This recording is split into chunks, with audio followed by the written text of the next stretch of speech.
Godzilla in Hell. Is this the strongest Godzilla that we've ever seen? Is he the weakest that we've ever seen? Just how powerful is this version of Godzilla? And then today we are going to be diving into his very complex scaling and figuring out just how powerful this version of Godzilla is. And the main reason I'm making this video is he's probably my favorite comic Godzilla, as well as I see a lot of people these days underrate his power a lot due to certain things that happen in the comics and certain statements. So I felt the need that we should go over his scaling. Now I do want to say before I jump into his scaling that we're going to be going through like 4 different categories: preamp, his amp, the debunks to him, and his hacks.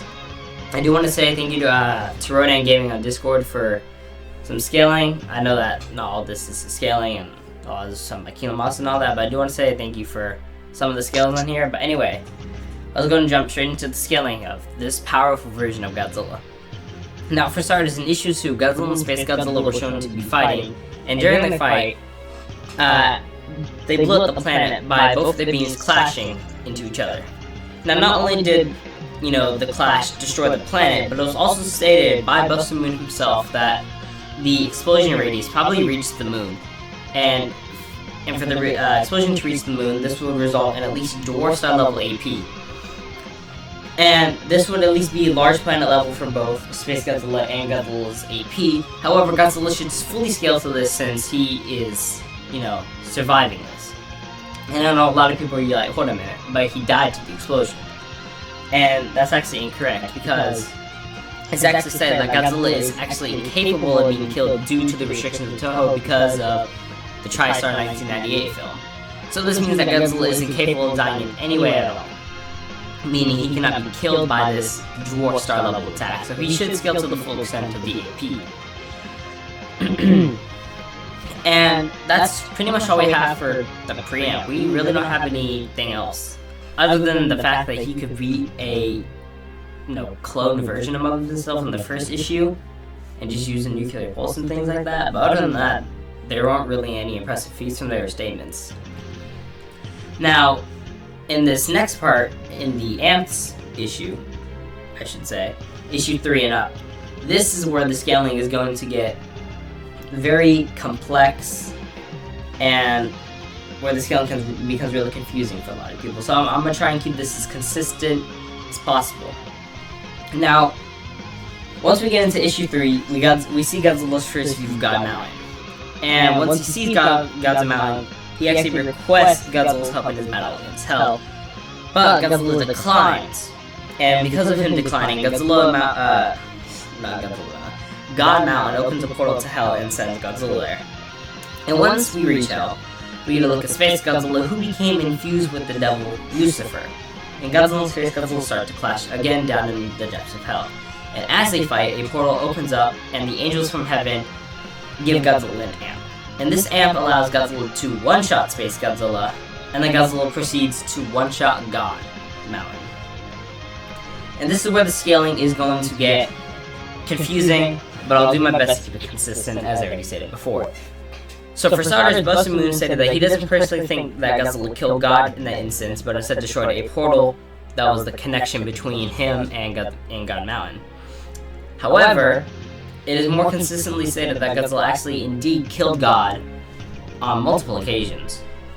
Now, after Godzilla kills God, it's actually confirmed that Godzilla kept the power of God and infused it within his base. So we can say that Godzilla's base is now his God amp. And as well as, he also has the potential to be on par with God, and this is accurate, of course, as he one-shots him.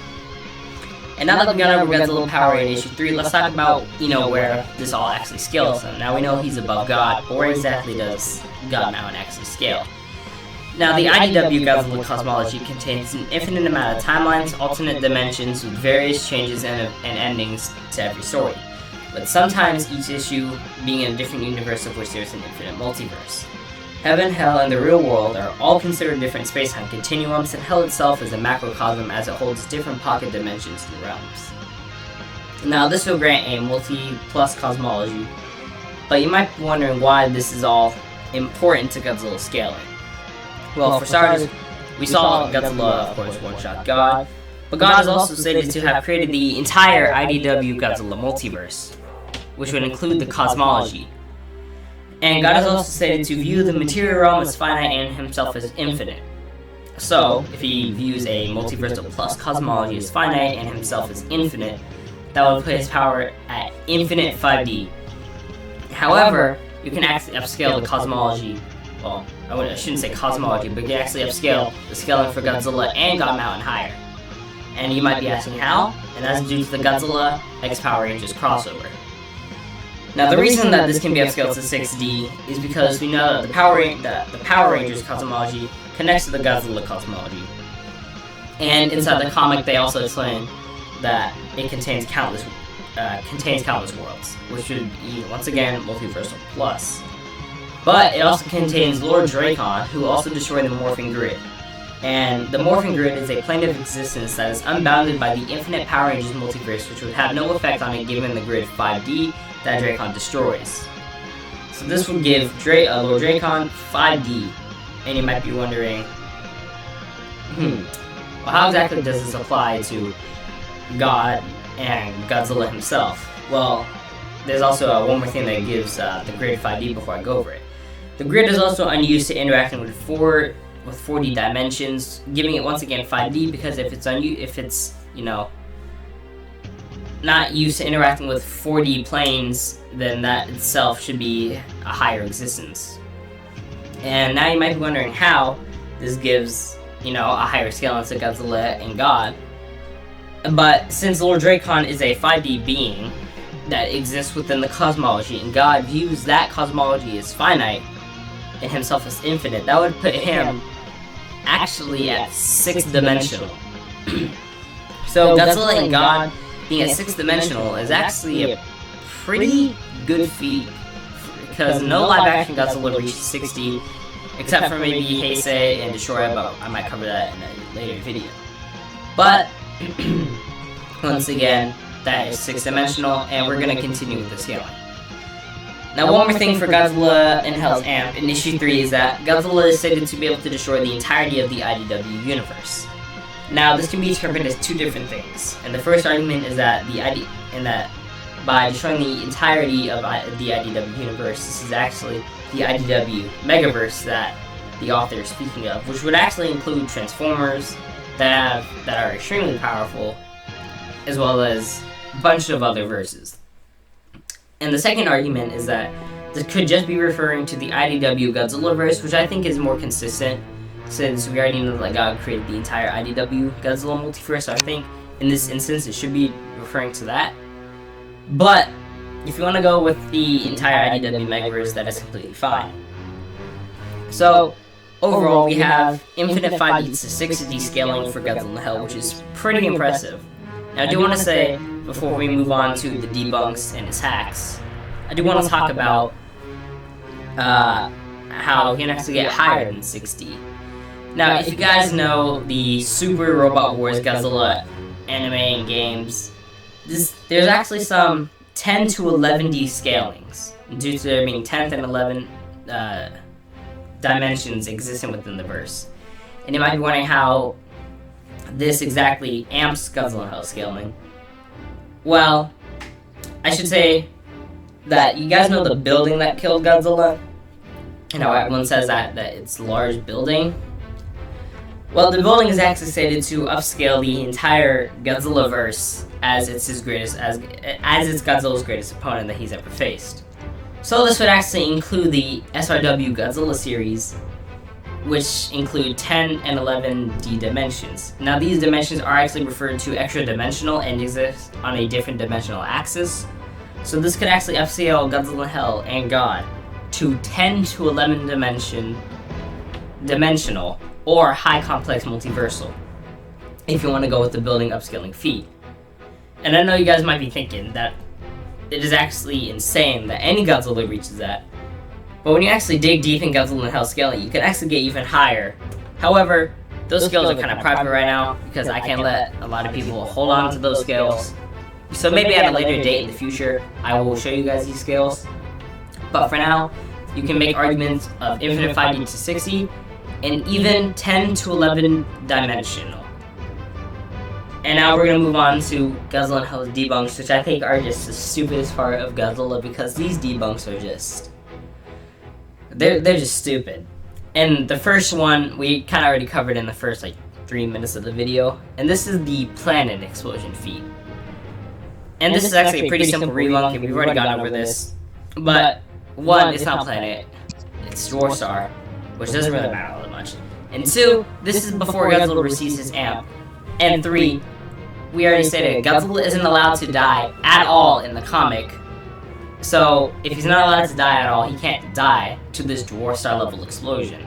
So this debunk of him dying to this planetary explosion isn't even a valid debunk in the first place. Even if we said it was, this is far before his amp. And the second debunk is that Godzilla died to a building. I'm gonna let y'all sit here for 10 seconds and just think about how dumb this debunk is. Have we had enough time to think about it? Alright. Well, it's a pretty simple rebunk. But as I've already explained, Hell and Heaven sit above the cosmology, which is already infinite 5D, 6D for, Hell and Heaven, and God and Godzilla. And this matters because the building is literally made of hell material. It is made from hell itself. And with hell existing above the cosmology, which is infinite 5D to 6D, this just upscales the building. And the other rebunk to this is that Hell is stated to torture Godzilla in impossible ways, and that Hell's tortures were Godzilla's greatest opponent. So, this building literally upscales everything that Godzilla has previously faced before in his lifetime. So this building upscales that of God Mountain, Destroya, Ghidorah, everything like that. So it literally doesn't even matter what you try and argue here. The building just upscales the Godzillaverse. And now that we've gone over the stupid debunks, we're gonna go over his hacks, which I think are probably the most underrated part of Godzilla In Hell scaling. Now, for starters, he has immortality as Godzilla cannot die. He has energy absorption as he absorbed the angels, energy projection as he projected Space Godzilla's attack back at him twice. Multiple selves, which is when Godzilla is composed of thousands of Hellbats. Possession. He possessed the Hellbats, resistance to void manip, and you can maybe argue this resistance to erasure existence, as Godzilla was unfazed by a pocket of hell being reduced to a void. He resists mind control as God attempted to mind control Godzilla, and he resisted that. He has weather manipulation as he created a storm that covered the infinite sea of Deluge, however you want to say it. Holy manipulation for obvious reasons. He has adaptation/reactive evolution as he overcame God Demon's power nullification, and he has high regeneration, and because he regrew his head after Destroya decapitated him. So, overall, this is some insane scaling for Godzilla that many of you just seem to underrate a lot these days. Now, in the future, I might make a part 2 going over Godzilla In Hell's outer and high outer metas. But I think we might save that for, a different time when the scale actually becomes public, because I'm not going to be the one to decide that. But anyways, I hope you guys enjoyed this video. And before I end this off, please send this video to anyone that either downplays him or is just interested in scaling, because one, helps me out, and two, it lets other people know about how powerful this incarnation of Godzilla is. He's probably, in my opinion, the strongest that we've ever seen. But thank you guys so much for watching this video, and I will see you guys in the next one.